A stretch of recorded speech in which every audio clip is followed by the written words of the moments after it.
నా పేరు చారు. ఏం చేస్తుంటారు? ఏం చేస్తుంటారు? తోలుతున్నా. ఏంటి మరి సరే ఏ పార్టీ వస్తుంది అంటారు? జగన్. ఇస్తాడా? ఎందుకని గెలవాలనుకుంటున్నారు? ఎందుకని గెలవాలనుకుంటున్నారు? మంచి చేస్తుండే కాబట్టి వెళ్తుండు. దేనికైనా అంతే, దేనికైనా మంచి చేసిండు. ఇప్పుడు చంద్రబాబు పవన్ కళ్యాణ్ ఎందుకు అనుకోవాలా? అసలు వాటి అనేది ఏంది? వాడు ఎందుకు అనుకోవాలా? మేము అధికారంలోకి వస్తే వీటికంటూ వాడు అనుకోకూడదు. వాడు వేస్ట్. వాడి గురించి అంతొద్దు.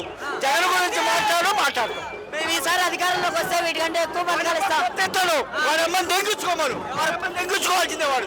ఎవరు వాడు చంద్రబాబు. వాడి అమ్మని తెగించుకోమను. వాడి అమ్మని ఏం తెగించుకోమను. వాడు ఒక్క పథకం వేయడు. వాడు దొంగ కొడుకు. వాడి కేసుల కోసం, ఆ కేసుల కోసం మోడీ కాళ్ళు పట్టుకున్నాడు. ఇవాళ జగన్మోహన్ అంటే మొగోడు. రుస్తూ కల మొగోడు అంటే జగన్. జగన్కే ఓటు.